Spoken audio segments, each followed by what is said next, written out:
Hello, everyone. Thank you so much for hopping on. My name is Ransom Anima. I'm a fourth year radiography student. I'm a YouTuber and also a medical writer. So today I have an amazing guest speaker today.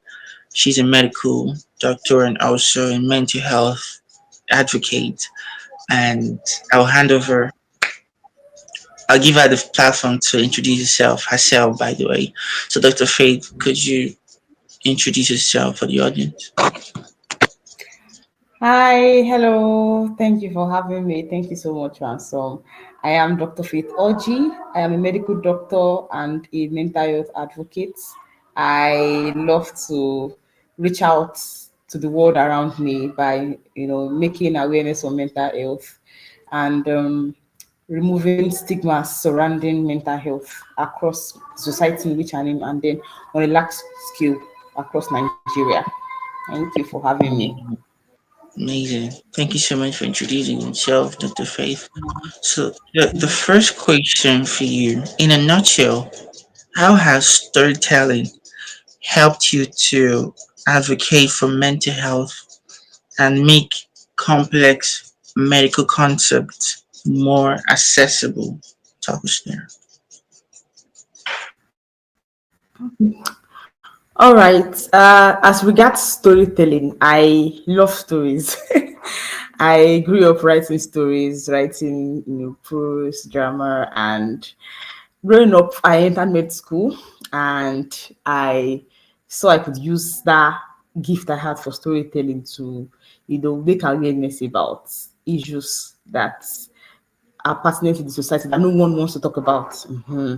So I write stories from personal experiences. People love stories. People love dramas. I mean, if you're checking now, celebrities are quite popular. Why? They just act roles in movies and then they become popular. So everyone loves stories. Everybody loves, watching life turn out or play out. So for me, I use storytelling to draw people's attention to mental health. I write stories based on personal experiences, and also sometimes I create stories, okay, just fiction, just to drive home a message or a point across. So people get hooked up when they see a story, and then somewhere along the line they realize that, oh, this is the message she is trying to pass across. So the story got you, but through that story, I have already, raised awareness about the stigma, or dealt with a pertinent issue that nobody wants to talk about, and that way I create awareness. Amazing. It's amazing to hear that you're using story to captivate people's minds, to pass a complex medical concept across, which is amazing.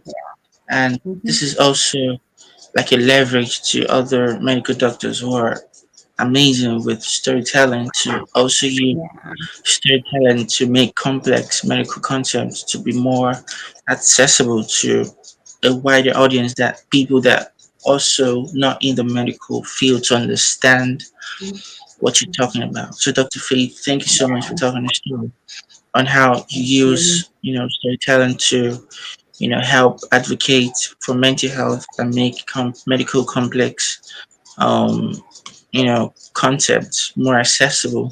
So the next question for you is, can you share specific experience or case studies from your medical practice that has significantly influenced your approach to mental health advocacy? Talk us through. All right. A notable experience I had was in my psychiatric posting. We were doing ward rounds, and there was this patient that we were treating for paranoid schizophrenia, and we invited the family members, relatives, to see, to ask questions, to check up on the relative, and also meet the doctors and ask pertinent questions concerning their relative. And it was, I just, it was kind of intriguing seeing the whole scene play out. This woman was obviously not in her right state of mind, and she was looking at relatives like strangers or people that wanted to, that meant her harm. Meanwhile, the relatives were just normal people like you and I who wanted her to get well. There was this confusion on their faces. There was this fear of, would she ever get better? Would she come out of this? Hope this is not a spiritual attack. Are you sure we should still keep her here? So that seed never left my mind. And I said that, you know what? When I have the chance, as I become a doctor, I would make sure that I raise awareness about this, that there's, this mental health issue amongst us, just like disease of the mind and disease of the body, rather. Someone in the mind can also not be well, okay? And people need to know that. So that was the turning point for me, actually. That was the experience I won't forget. Hmm. Amazing. That was way back during your rotations. Amazing. Yeah, Amazing. med school. Amazing. Wow. Hmm. And you're doing a great job with you and your team to make sure medical health advocacy, is really passed across because people are faced with a lot of mental health degradations that needs to be attended to, and loving Yeah. the fact that you're doing that work, which is amazing. Thank you so much for Mhm. talking to Stereo about, sharing a specific experience or case studies, from your medical practice, which is way back during your clinical rotations in psychiatry. Yeah. It's, shifted your mindset about the approach of mental health advocacy. Thank you so much for talking to Stereo, Dr. Faith. So, next question. What do you think are the biggest challenges facing global mental health today, and how can we address them effectively? All right. Thank you for that question. So, for the biggest challenges facing mental health globally today, I'll group it into three. First of all, we have the social, stigma. Secondly, we have the religious stigma. And thirdly, we have the lack of awareness. So the first point, the social stigma. There's this belief that someone that is mentally impaired or that has issues in their mind, they are maybe mad. They need to be thrown into psychiatric wards or something, which is necessarily not the case in every instance. Okay, there are things like there are little mental health illnesses like depression, anxiety. Those are things that people battle with, young people, young adults our age, even elderly people battle with that. Okay, because of the state of the country right now, people are anxious, people are depressed, right? That doesn't necessarily warrant a psychiatric admission or evaluation. Sometimes we just psychology therapy, speaking with somebody, they will calm down, they'll be fine. Yeah, there are some cases that surely would require some admission, medicines, and all that, but not necessarily all the cases. Okay, so an average adult might just be depressed about life, and with just one or two things, the person is back up again.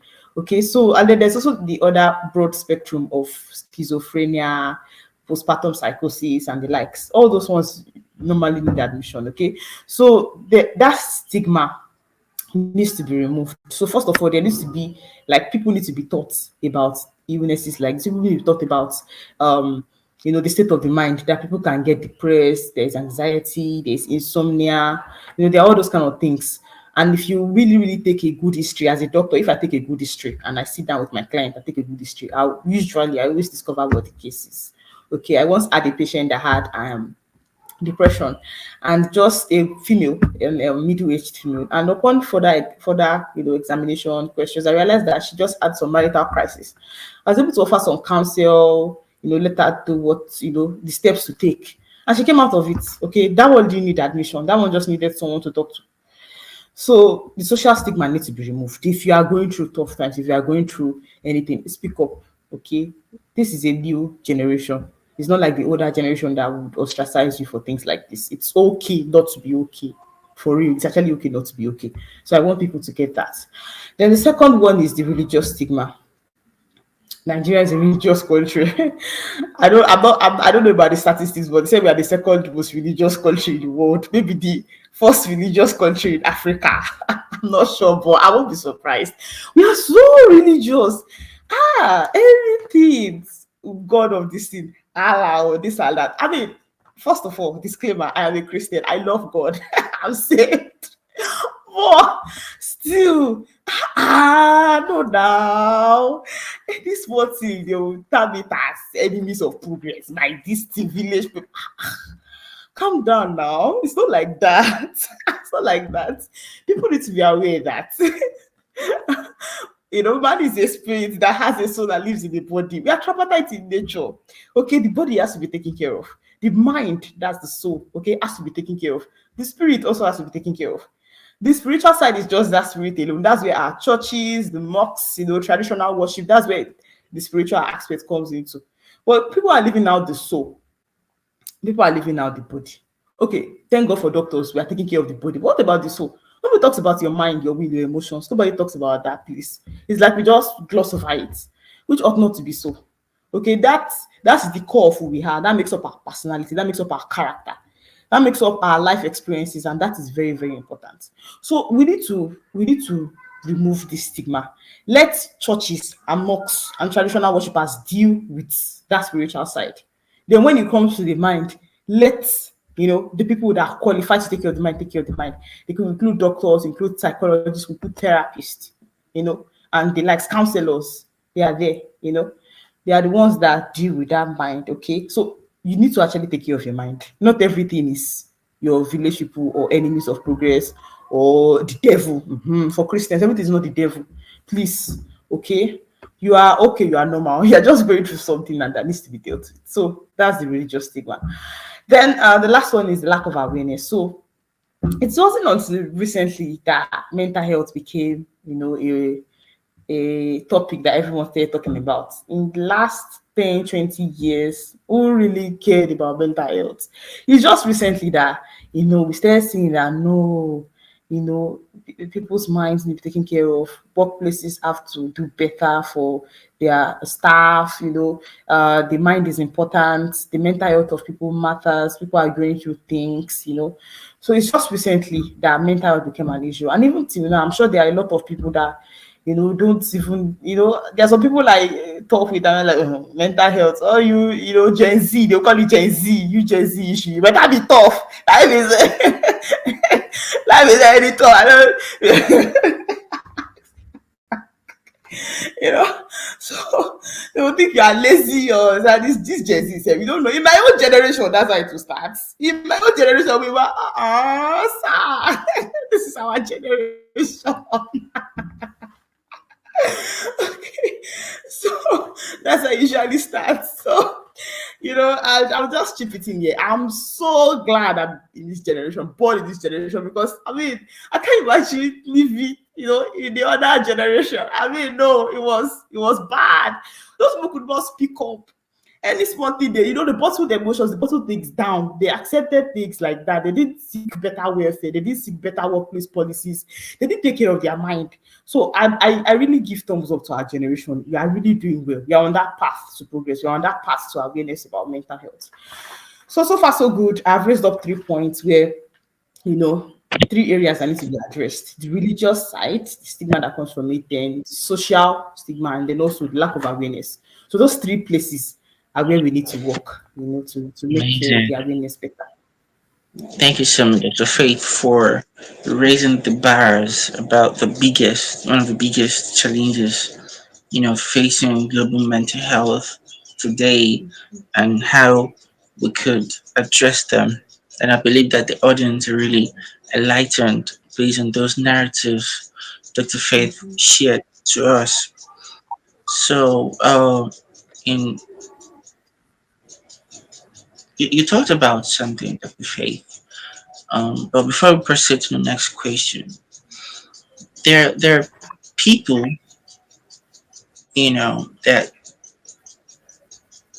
don't believe in like healings or something like from the medical aspect, because I could remember when I was in the hospital during my clinical rotations, I was sent a message to deliver something at the accountant department in the hospital. So I was overhearing people of different belief system, Christianity, about during surgery, right? You know, they don't believe in blood transfer or this blood transfusion kind of medical practice on human. So I believe that people should know when it's time for something.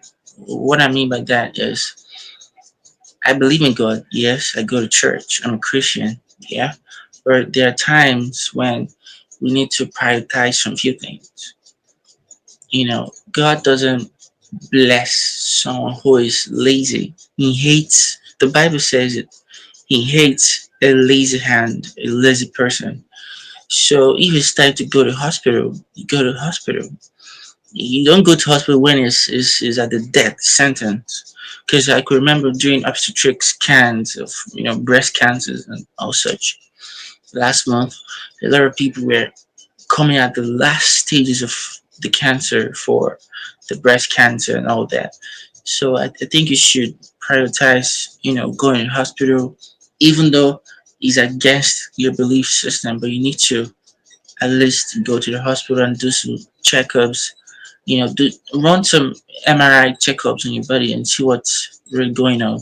So thank you so much, Dr. Faith, for talking to Steer about that. So the next question for you is, how do you balance the scientific and empathetic aspects of mental health in your writings and your public speaking, Dr. Steer? All right. Thank you for that question.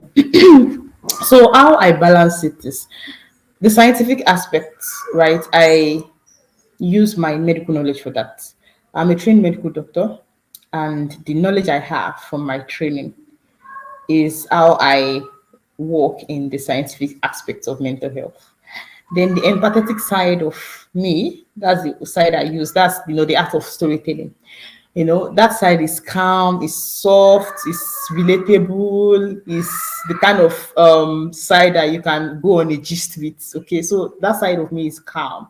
So I balance both sides. I come in, storytelling, something you can easily relate to. Okay, and then the scientific part. So when I start with storytelling, so when you are hooked, you totally don't even know what's going on. You just know that, oh, she's weaving these stories, and then before you know it, you're like, oh wow, okay, so this is what this person is going through. Oh, so this is it.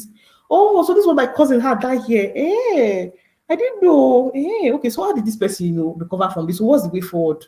See, I've gotten you hooked. So I balance both parts. I come in with storytelling first, then the scientific parts.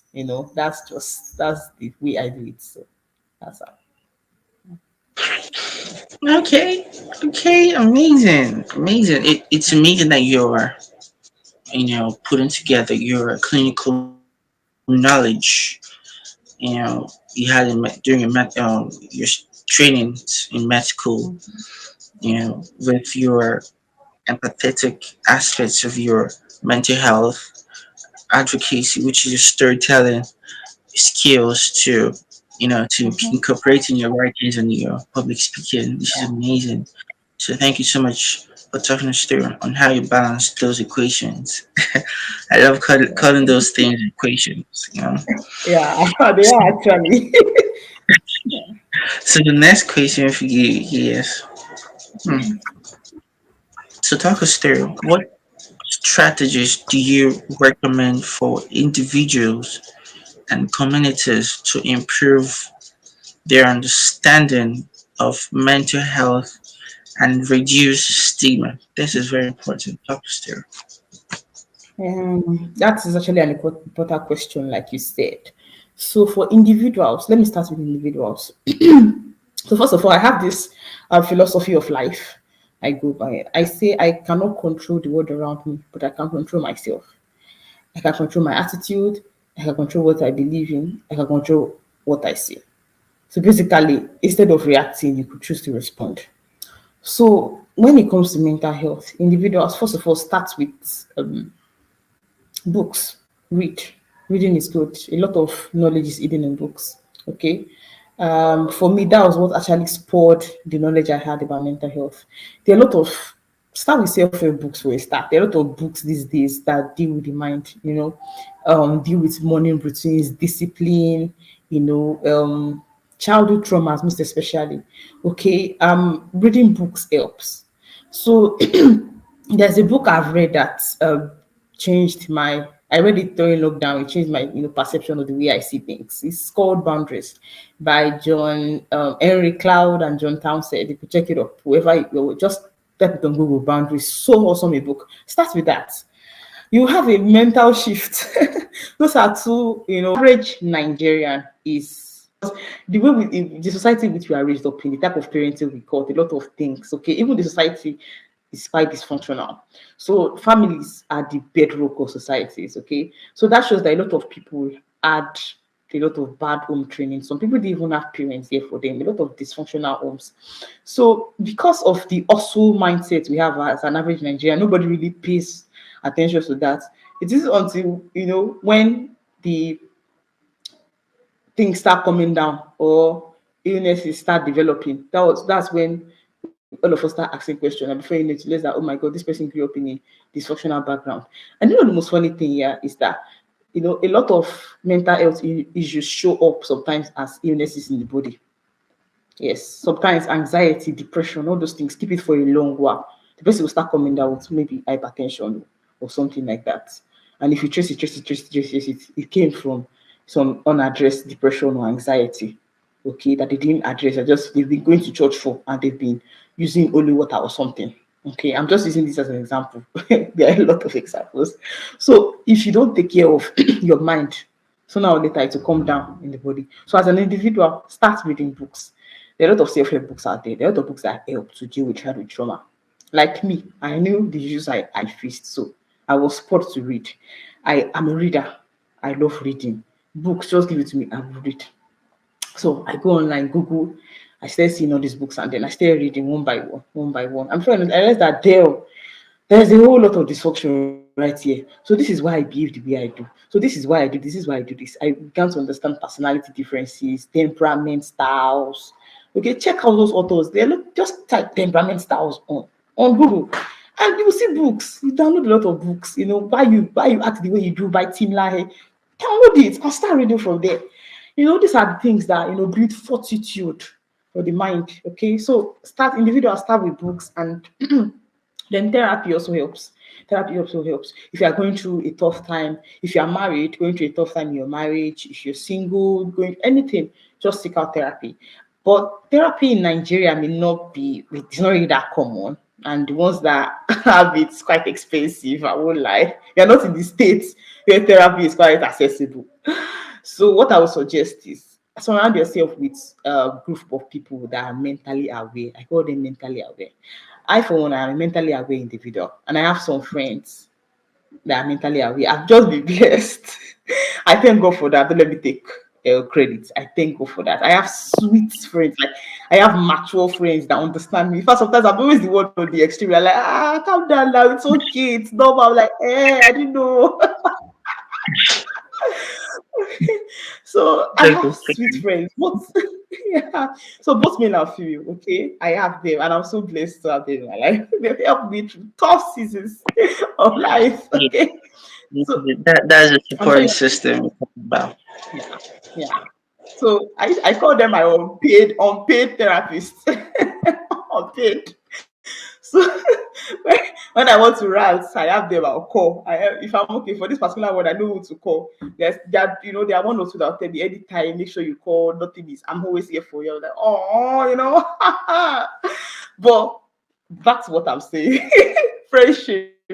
Your friends. If you're a Nigerian watching this, if you have true friends, they are your unpaid therapist. I'm not saying you should get the one that gossips or the ones that will spread your issue around. No, get people that are confidential, people that don't gossip.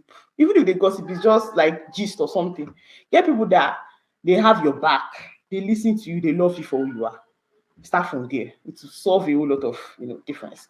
Then for the community now, how we can improve the awareness of mental health is we organize workshops for community, attend the society at large, individuals, companies, hospital staffs, corporation staff, organizations. Attend workshops. We keep creating new workshops on mental health. We keep creating, policies on. Let's start from workplace. There has to be. Let's use harassment as an example. Sexual harassment or verbal harassment and all that. So there has to be policies in place to prevent things like that. As a company, as an organization, you have to put policies in place, written policies, and they must be revised every time. The employees must be made aware that those policies are in place so that people are kept, people are safe, people can work in your companies securely and safely, not the one that people just do anyhow and then they are all trying to cover things up so that it's only cap. No, this is the 21st century. This is 2024. You have to start having those things in place. These are the minute, details that cause people to break down. Recently, we had this case of domestic violence on social media. The man was an employee of a very reputable organization, and if not for Twitter and the video evidence we saw, we wouldn't have known something was going on like that. So, and I don't know how the case turned out, but with the look of things, that man most likely going to be laid off from his organization because those kind of people value the image they have. That's what we're talking about. Okay, so a lot of things you need to put policies in place to safeguard people's mental health, to safeguard people from harassment. That's just one of the many examples. So also create workshops too. Okay, let people know that they can speak up. Let there be counselors in organizations, in communities, in workplaces that people can easily speak up to. Okay, and even if they are not in organizations, at least make a policy or make avenues to contact somebody just in case your staff is down or is having a rough time. Okay, instead of pushing them for more work hours and threatening them with extension or something, why don't you just check it there and sign up for a counseling session with with somebody close to you that you employ as an organization or as a company CEO or executive. Okay, so those are just examples by which individuals and communities can actually improve their knowledge about mental health. Amazing, amazing. That's great. Thank you so much for sharing a lot of strategies you recommend for individuals, not only individuals, communities as well.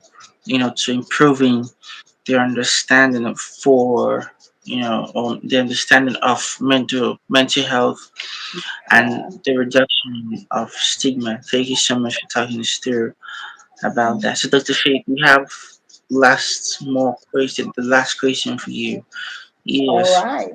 can you tell me or tell us rather about any recent developments or innovative approaches in global health that you find particularly promising for mental health?